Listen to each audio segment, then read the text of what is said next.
जय जय श्री सीताराम। मोतियाबिंद अक्सर 65 वर्ष के आयु के ऊपर वालों को हो ही जाता है। उसका बड़ा कारण है हमारे खान पान, हमारी रहन सहन, प्रकृति, पॉल्यूशन। आप देख रहे हैं ना, वायु प्रदूषण कितना ज़बरदस्त चल रहा है। और उसमें हम क्या करते हैं, हरी चीज़ का सेवन नहीं कर पाते। यदि हरी साग सब्जी का सेवन करते भी हैं तो क्या है, वो केमिकल से तैयार किए गए। आप देखिए कि जैविक खादों का उपयोग करना ही लोग भूल गए हैं। अब वही यूरिया वगैरह डाल डाल करके तैयार कर रहे हैं, तो हरी सब्जी भी दूषित हो गई है। ज़्यादातर हमारे साधु संत महात्मा हमारे यहाँ जो है संत निवास में अक्सर देख रहा हूँ कि ज़्यादातर साधु संतों को मोतियाबिंद हो जा रहा है।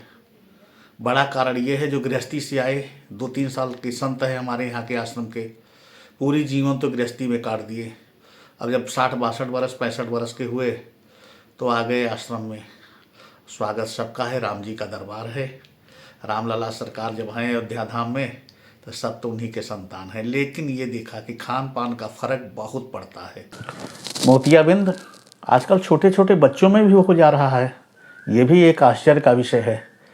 आँखों का सूख जाना, नसों का सूख जाना, या हमारे आँखों के लेंस के ऊपर प्रोटीन का जम जाना। देखिए, धुंधलापन दिखाई देना उसी समय से शुरू हो जाता है। प्रदूषण इतना ज़्यादा है न, वायु प्रदूषण। आप देखिए, आप स्वयं महसूस करेंगे जिस दिन बारिश होती है आसमान एकदम साफ दिखाई देता है, क्योंकि धूल कणें जितने भी रहते हैं बारिश के बूंदों के साथ नीचे आ जाते हैं। और जिस दिन ऐसा नहीं होता है तो आप देखिए धूल भरा ऐसा लगता है बड़ा। तो दोनों में अंतर है, बारिश के बाद वाले आसमान में और उसके पहले वाले आसमान में। उसका कारण है कि पूरी हमारी जो है वायुमंडल में धूल कण बहुत ज़्यादा फैले हुए हैं और सीधे हमारे आँखों को प्रभावित करते हैं। खान पान तो कर ही रहा है, साथ में प्रदूषित वायु भी बहुत ज़्यादा नुकसान कर रहा है। आप देखेंगे छोटे बच्चों में भी हो जा रहा है। उसका कारण क्या है? चलो 60, 65, 70 के हुए तो वो ध्यान नहीं दे पाए, आँखों की साफ़ सफाई नहीं कर पाए, खान पान अच्छा नहीं रहा, गृहस्थी में कब क्या मिला नहीं मिला। लेकिन छोटे बच्चों में तो ऐसा नहीं, माँ ध्यान देती है, फिर ऐसा क्यों हो जा रहा है? उसका बड़ा कारण है हमारे खान पान। दूध, वही घास गाय खा रही है जिस घास को उगाने के लिए यूरिया का प्रयोग किया गया है। बच्चों में वो गया तो प्रभाव तो डालेगा। इसका कारगर उपाय देखिए, ऑपरेशन तो है, ऑपरेशन करवा लिए ठीक हो गए, लेकिन मोतियाबिंद हो ही ना।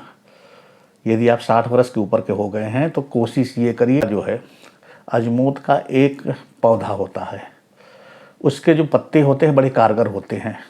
10-12 पत्ते ले लीजिए, उसको चटनी जैसा पीस लीजिए, छान लीजिए और उसी में शहद मिला दीजिए 2-3 चम्मच, मीठा हो जाए, अच्छा आए तो शहद और काम भी करेगा, स्वाद भी बढ़ा देगा, आँख की रोशनी के लिए भी बहुत ही कारगर है।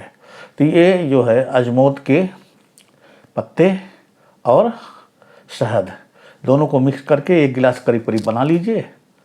अब छान लीजिए इसको। ध्यान रहे कि सुबह अगर आपको लेना है तो थोड़ा सा हल्का सा बाल भोग, जैसे आश्रमों में बाल भोग चलता है, आपके यहाँ नाश्ता चलता है, नाश्ता के आधे घंटे बाद लें, खाली पेट न लीजिए। उसका कारण है, कुछ लोगों को क्या है कि ज़्यादा उम्र हो जाने पर पाचन क्रिया गड़बड़ा जाती है, लूज मोशन का मैटर आ जाता है। तो हल्का आप लिए रहें, उसके आधे घंटे बाद लें या 1 घंटे बाद। अगर आपने नाश्ता लिया तो 1 घंटे बाद लीजिए, वो भी खाली पेट जैसा ही हो जाता है। यदि शाम को लेना है तो रात्रि के भोजन अगर 8 बजे ले रहे हैं तो 6 बजे इसको ले लीजिए। निश्चित रूप से आपको बड़ा फ़ायदा होगा। कारण यह कि जिनको मोतियाबिंद नहीं हुआ है, अब बिल्कुल नहीं होगा, और जिनको हुआ है तो जो सूखी नसी हैं, आँखें जो है सूखी सूखी जैसे दिख रही हैं, या उसको ठीक करने में सामान्य रूप से अगर अभी कम ही प्रोटीन जमा हुआ है तो वो धीरे धीरे ठीक भी कर देता है। यदि ज़्यादा हो गया तो भैया ऑपरेशन के अलावा कोई रास्ता हमें तो नहीं दिखता। अगर कोई कह रहा है ठीक हो जाएगा तो वो जाने, उसके राम जी जाने। अपने राम तो बस इतना ही है कि अपने साधु संत की सेवा में जो दिख रहे हैं, इसका फर्क जो पड़ा वो आपको मैंने बताया। तो आप भी, आपके परिवार में बड़े बुजुर्ग हों तो उनका प्रयोग इस चीज़ का करवाइए। जूस बनाने में बहुत ज़्यादा मेहनत नहीं लगता है। 10-15 पत्ती ले लीजिए, ग्राइंड कर लीजिए, थोड़ा और पानी उसमें मिला दीजिए, हल्का हो जाए, 2-4 चम्मच शहद बड़े बुजुर्ग को, माता पिता को सप्ताह में 1 बार दीजिए, ताकि उनको कभी मोतियाबिंद हो ही नहीं। जय जय श्री सीताराम।